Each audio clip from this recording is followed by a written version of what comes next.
balalar, bilirsiniz biz bugün ne gün qeyd edirik? Milli Yurdumuz günü. Bəli, düzdür. Bugün biz 15 iyun Milli Qurtuluş gününü qeyd edirik.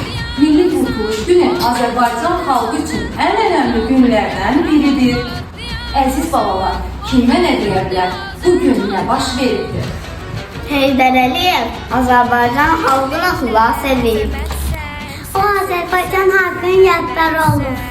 Çox düz dediniz uşaqlar. O vaxt Azərbaycan xalqının çətin vaxtları idi və xalqımız Ulu Öndər Heydər Əliyevi rəhbər təyin etdi və Heydər Əliyev Azərbaycan xalqını dağınıqdan xilas etdi və müstəqil Azərbaycan dövləti yaratdı. Bugün biz müstəqil, güclü Azərbaycan dövlətində yaşayırıqsa, Ulu Öndər Heydər Əliyevin uzaq görənliyi sayəsindədir. Mən vətənimi çox sevirəm. Vətənim üçün yaxşı vətəndaş olacağım. Böyüyəndə vətənimə xidmət edəcəm. Çox gözəl uşaqlar. Gəlin bugün hamımız bugünkü günü yadda saxlamaq üçün Azərbaycan Respublikasının 3 rəngli bayrağını qrup şəklində düzəldək. Azərbaycan, Azərbaycan, Azərbaycan, yaşa hər an Azərbaycan, Azərbaycan, Azərbaycan.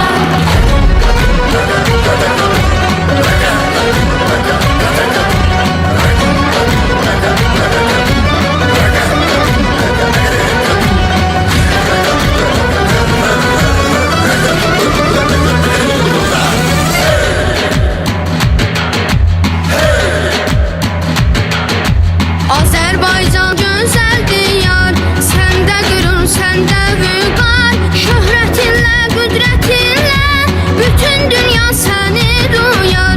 Şöhrətinlə, qüdrətinlə, bütün dünya səni duyar. Bu birliklə əzəmətsən, sən sevgisən, məhəbbətsən.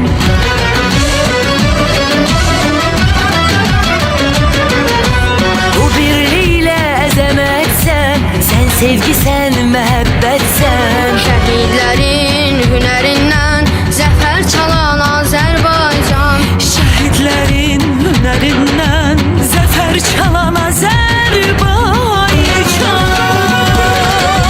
Can vermişik canımızdan, can vermişik qanımızdan, can vermişik. Aferin siz uşaqlar, özümüz alqış yapın yenə.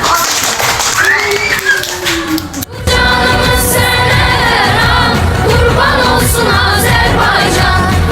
Vətən mənim bu günüm, sabahki toy düyünüm.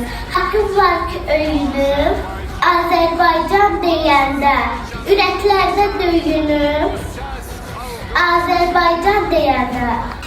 Vətənim nə gözəldir, baxmaqla doymaq olmur. Seyrinə gələnləri buradan ayırmaq olmur. Adım dillər əzbəri, canım Azərbaycanım.